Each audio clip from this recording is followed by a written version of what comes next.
Welcome to episode 5 of the Sick Mom's Guide. Hello.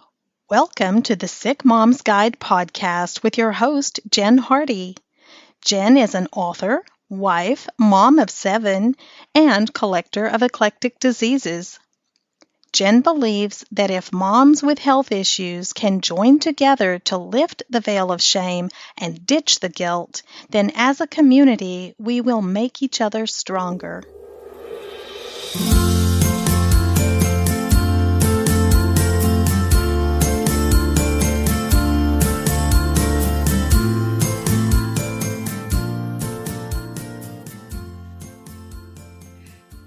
Hey, Chou, how are you doing today? I'm good. How are you? I'm doing pretty good. I'm so excited to have you here telling your story.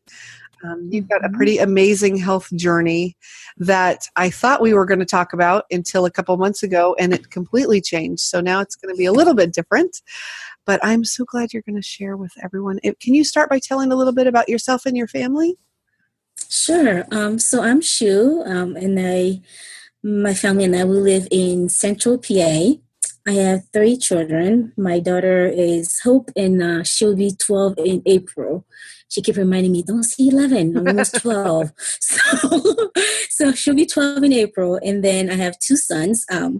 Gabriel's 6 and Daniel's 4. So I am a single mom, and my kids, all 3 of them, have special needs. So we're a busy household here, and everybody needs a little extra help. Yeah. Well, I didn't realize that it was 3, because we've got our hands full with 2 with special needs. So yeah, you just have a lot going on. Yeah. Keeps life interesting. It does keep life interesting, and it keeps us learning about things we never knew we didn't know, right? Exactly. So I've learned so much about development and different doctors I didn't know existed. Yeah. Okay. So, go ahead. Sorry. No, I totally agree. So what does your typical day look like? Oh boy. Life has changed so much, like you said, the past 3 months or so. So right now, my typical day will be waking up around 6 o'clock in the morning, because my daughter is in middle school and she leaves the house at 6:55. So I usually wake up at 6, but I'm still in bed. Like I have one eye open just to make sure that she's awake. And I've been home for 2 months now since I came home from the hospital, but I still cannot do steps. So my bedroom is downstairs, and I have a bathroom in my bedroom. All the kids sleep upstairs. So she has to come down to let me know she's awake. Or if I don't see her by like 6:15, then I'm calling her on her phone just to make sure she's awake. But I wake up at least so that when she comes down at 6:15, she's dressed. She'll let me know she's dressed, and the dining room literally outside my room. So my door will be open. I can see her eat, and then she'll come and we'll talk a little bit in the morning.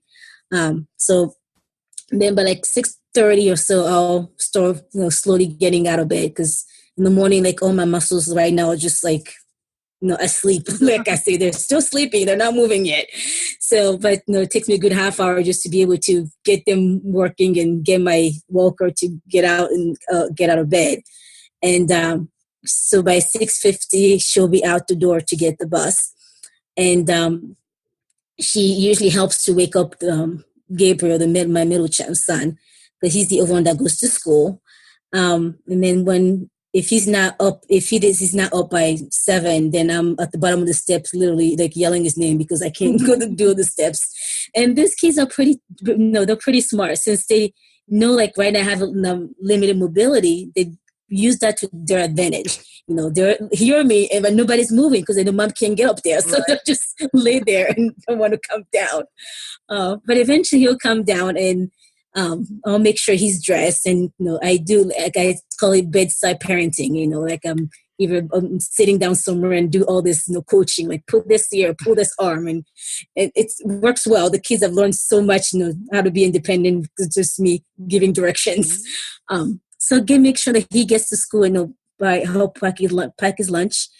By the time he's eat breakfast and gets on the bus, then I usually have therapy, either physical therapy, occupational, or I still get speech. Although my speech came a long way, I still struggle with short-term memory and some like some of the higher function processing stuff. So I still, doing some of that through speech therapy. And after that, I need a nap. It's like I can't, I can't do anymore. And there's times where, like, after I get the younger one on the bus, I need to go take a nap. The youngest one, Daniel, the 4-year-old, he, because of his health needs, he does get nursing at home, and his nurse gets here at 8. So when the nurse gets here at 8:15, the middle child gets on the bus. I either go back to bed, take a nap, or I have therapy at 8:30. But I'll have my therapy, go back to bed, and then probably wake up later, take meds and eat lunch, go back to bed. And now might be up a little bit in the afternoon, or either a new therapy session or chatting with friends online, or making over doctor's appointments, and then trying to take another nap before the kids come home from school. So it's been a lot of resting lately because physically I just can't do much. Right. But I save up, like I keep telling you, I save up my energy for when the kids come home. So at least, I'm able to be up when they get home and eat dinner with them when I can. But it's a lot of do a little bit, rest, do a little bit, and rest. Right. Yeah. So originally I had wanted to talk to you about migraines because that is a problem that a lot of women have. And we might be able to talk about that a little bit, but you've had something more significant happen, which is what's requiring all the sleep. So maybe you could talk a little bit about what happened and how it happened. Sure. So about 3 months ago, I had a scheduled surgery, and I went to the hospital. And so we're talking about women issues, I can share it. I went for a hysterectomy. I had a lot of female problems, and for a few years we've been trying to control them, and we tried different meds, and things weren't working. And I got to the point where I was so much in pain, I'll be laying in bed for pretty much all day. Or I couldn't even hug my kid because I was that, like, my bed was that tender. Like, if you just touch me, I'll scream. The inflammation was just so bad. So I ended up I was scheduled for the hysterectomy. I went in the hospital. I had the hysterectomy. All went well. When I got in the recovery room, I started getting these really bad headaches. And it just seemed like someone would just come and they tap my head with a hammer, and then it stopped. So it wasn't like constant, like it wasn't my usual migraine that I was used to. It was like a regular headache you get that's like, constant, like, it's like you feel it, it's there. Right. No, just like 1 second thing, and then it's like not 1 second, but maybe a minute, and then it stops. And so I literally lay there in the hospital bed, and I'll scream, and they're like, "What's wrong?" I'm like, my head hurts. And then I'll stop, and they're like, "Okay, she's hallucinating or something." Right. It was weird. And then it's gone. I'm like, well, that's really weird. I said, is that your typical migraine? I'm like, no, that's not my typical migraine. If I was having a migraine, I would still be crying right now. Like, it just won't come and go. And I had like 2 of those in the recovery room. And then, so they took me back to the observation room then. And my vital signs were fine. Everything was normal. And as I sat there, my dad came and he started asking me how I was doing. And I said, well, I think I'm fine. My head feels weird. And he's like, you're dizzy? I'm like, no. And then the nurse came in with, what was it? Like a popsicle. And they said, like, they'll give you something cold because they have to put tubes through my mouth and of the surgery. Right. Just kind of help with that, irritation and stuff. And then I started eating the popsicle. My dad kept asking me questions. And I'm answering his question. I think I'm answering his question. And his eyes are literally popping out, like literally popping out his eyes of his face. I'm like, what is wrong with him? Because in my mind, I'm like, I'm answering his question. Right. But here the whole time, I'm talking, nothing, no sound was coming out. And so I lost my speech. That's when the stroke started. So I was literally talking, and then I was losing, my speech was gone. And then as he's staring at me, the left side of my face started drooping. Oh, wow. And then, so like, he didn't want to, like, and my dad is a medical doctor by trade. So he didn't want to, stop me from talking because he knows if he stop, then it's not good for, they want to keep you out as loud as possible. Right. But if he left the room, then I know something was wrong. So he was just standing there, never sure what to do, although he's a medical doctor. And I could see this expression in his face. I'm like, I can read your face right now, and I know something's wrong. And then he pressed the button, and the nurse came. And I came, and then he started talking to the nurse, like they were whispering, and like I knew something was wrong. He didn't want me to hear it because I could hear everything they were saying, and I could still at that time I could still understand everything anybody was saying.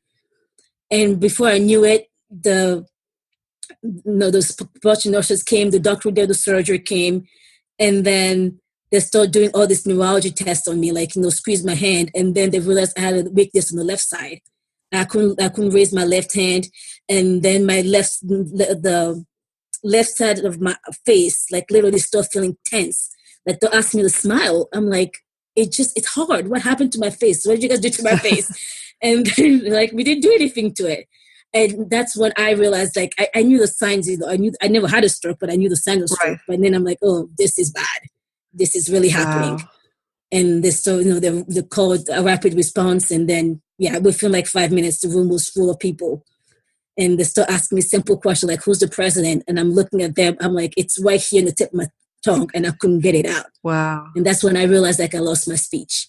So they ended up putting me in a helicopter. They flew me to a bigger hospital in the area.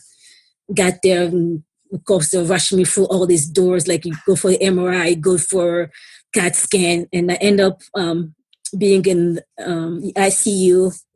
Oh boy, I think it was 3 or 4 days. I can't remember all the details because by the time I got to the ICU, I was really pretty bad. So I was in the ICU for a few days. I lost my speech for those few days I was in there. It wasn't until I got out of there that I could say a few words, but even then, like I couldn't put a sentence together.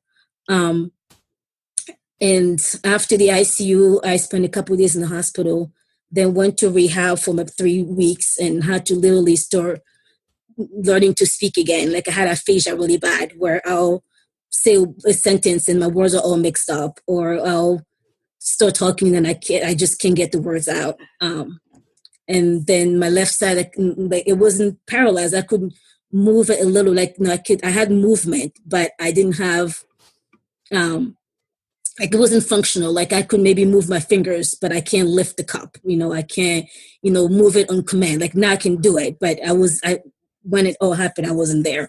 So I went from literally being in bed for the whole time, and then went to the wheelchair, and now I'm using a walker.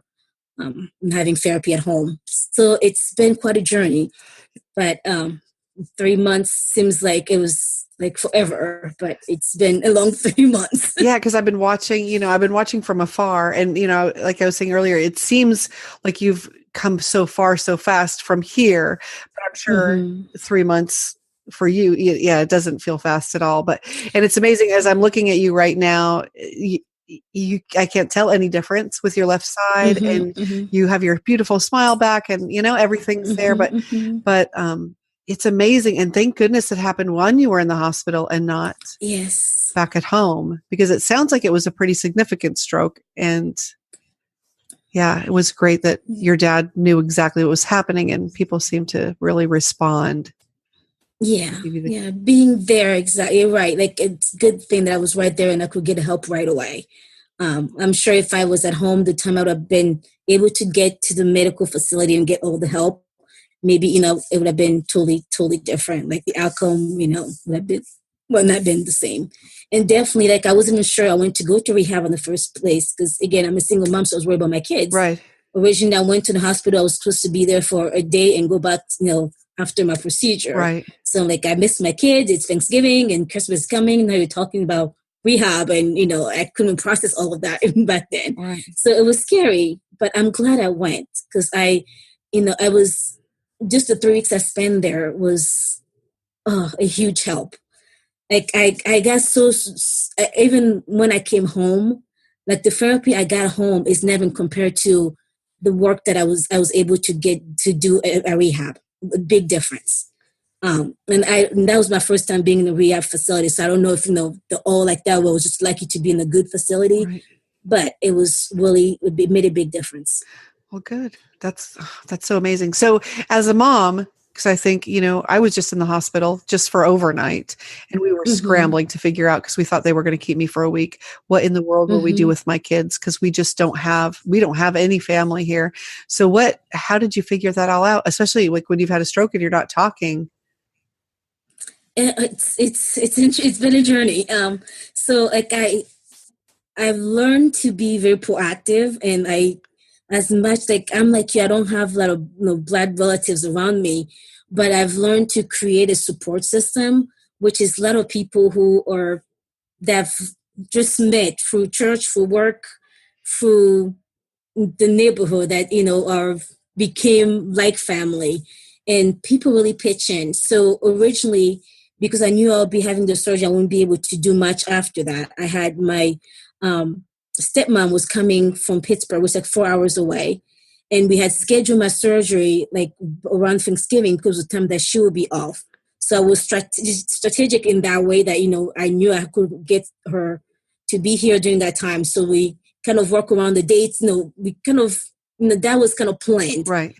For that season and all that. So it worked that she could be here until I think the Monday after Thanksgiving.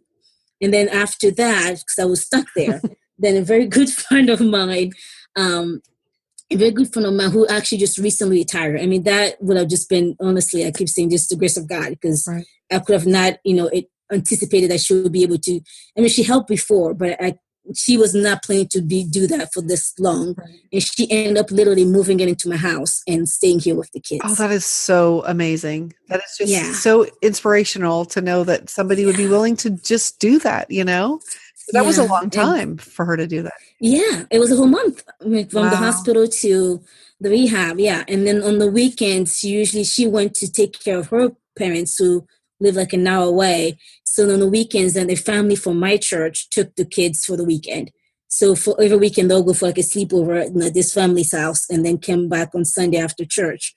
But during the week when they had to go to school, they had somewhat of a normal schedule. Like they kept, their regular routine, which again, as you know, with our kids with special need, that's so, so, so important. Yes. Yeah, we live Groundhog Day every day. So yes. Yeah. Yeah, to disrupt that and put them somewhere else for 3 weeks I can't even imagine what it would be like. That is so fantastic that you have that support. That is really good. And it's good for people to know, like, even if you don't think that whatever your illness is going to require that, it is good to know, like, what would you do and have things prepared just in case something happened, especially if you're a single mom, but even as a couple, like, when I was on the way to the hospital, we were in a little bit of a panic because we haven't set that up quite like we should. So, so it's a really good reminder of. Yeah. I tell people always be proactive and plan. That's why, it's just like we prepare for the rainy day before it happens, so you never know when, especially when we have these health issues and we have kids with special needs, there's going to be a time where one of them needs, medical care, and then you have to worry about the for me, like the over two. So creating the support system before the crisis happens. That way you can, even having in writing, like, having those people already lined up, like I'll, text so-and-so and, to call when something happens. And it makes a big difference. Like it's been really a blessing for my family to have the support of the people we have right now. And like I said, I've been home for 3 months and I still cannot drive. So imagine it's been people picking up my middle son, from the after school program every single day. And it's been, again, people who are not paid to do that. Right. It takes a village. And I'm glad I, built that village, but it took a lot of work. I've been in this area for 13 years to kind of build that village, right. But it takes, it's so, like you said, it's inspiring. It's encouraging for me to see that we have that support. And for your kids too, I think that's so good for them to know, like, people do care, and because I know so many kids, especially like your daughter's age, they feel kind of alone and, do people really care? And then to see this outpouring of support for you and for them is such a good thing for them to see, and a good example for them. That is so awesome. So are you working right now, or because I've seen some things for Grace and Hope Consulting. So are you able to do that at this time? Yeah. So Yes and no. Some of the things that I've done before, I always say everybody can work. It's how we define work. So I can now work 40 hours a week, and that's just something I cannot do. But I can, like right now, record a podcast, Right. with you. So yes, I'm working. If we count the things that I can do, I can, do a short Facebook Live, 10 minutes and encourage someone else. I can post, stuff on my Facebook page, for business.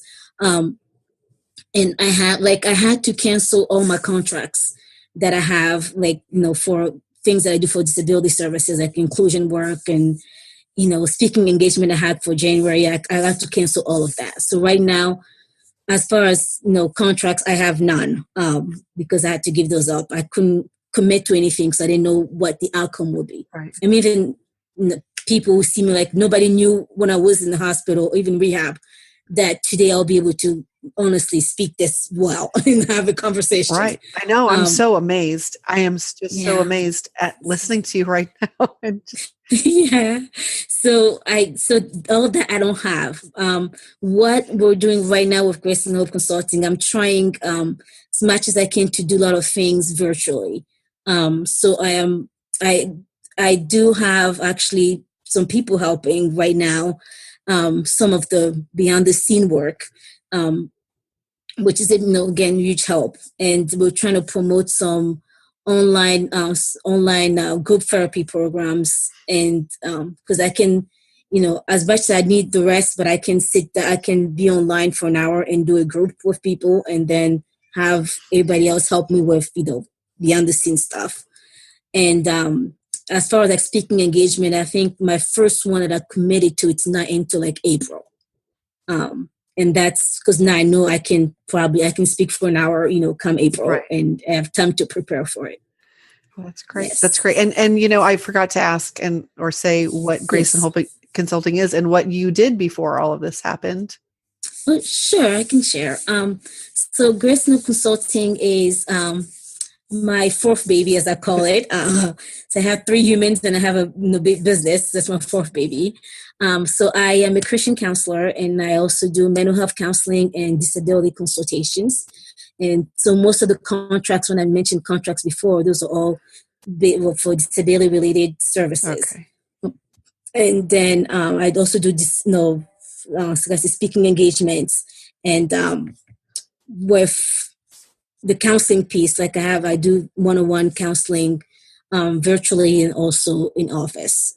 So right now we're trying to focus more on the virtual piece of it since, my mobility is limited. Right. So I'm focusing on doing more of like the virtual sessions for individual counseling as well as group counseling. That's amazing. That is so amazing. You are so inspiring. I love it. I just love that you're sharing. And, I think it's important for people to know that, a lot of times we picture stroke as something that happens to older people or, different things, and that it can happen. And so I know you touched on it a little bit before, but what are the main warning signs for a stroke? I think that's something that's really important for people to know. Right. So before I get to warning signs, so yes, stroke can happen to anyone. I am 33, so, I am young and it happened to me. So if it's like, you're so young, it shouldn't happen. Like, well, it happened to me, I'm 33. And some health conditions will put you at a higher risk. For me, it was the migraines. So what happened, I had a migraine that triggered a vascular spasm in my brain. So it's called a cerebral vascular spasm. And is a migraine. It's a stroke. So often people, when they think about stroke, they think about like, having a brain bleed. That's a type of stroke where you literally, bleed in your brain, or you have a brain clot. Right. Those are the 2 main ones that people know of. Well, I didn't have a clot. I didn't have a bleed. I literally have a spasm. So like I was sharing earlier, like I'll feel like somebody would just knock my head with a hammer and then it stops. Right. That was the spasm, just like you have the spasm in your arm or your leg. See, because I was thinking that was a clot. So it's right after surgery, Yes, no, I didn't have a clot. So literally, because I have a history of migraine, I was a higher risk for that. Wow. See, and that is really good information. Not to scare people, but just to say, hey, this is a possibility, right? Because I had never even heard that before. So before you go for surgery, you want to make sure that all your doctors know your medical history. And even one thing that we had to look into too, to afterwards is what kind of anesthesia they use. For people with migraine, there's a type of anesthesia that shouldn't be, that actually causes stroke in patients with migraines. Oh. We did be research. That's not the one they used for me, but again, I still had it. So you just want to be cautious as going for surgery. Make sure that you're covering all that. So usually the regular sign for signs for stroke is the international sign is fast. So you look at the person's face. Is there any signs on the face? They're droop. Usually it's like the eye will droop, some on the side, or sometimes the mouth. If might be alterations in their thinking, they might lose their speech like me. Or there might be part of the body, like in the limb, might go numb. Mm-hmm. So those are the things to usually watch for. Okay. And then sometimes too, like there's people who have like mini stroke, then they might even not know they're actually having it, but they might feel like, oh, I feel dizzy for a little bit, and then like for the 1 second, they're like so disoriented, and they're like, oh, what just happened? Like, oh, I'm fine.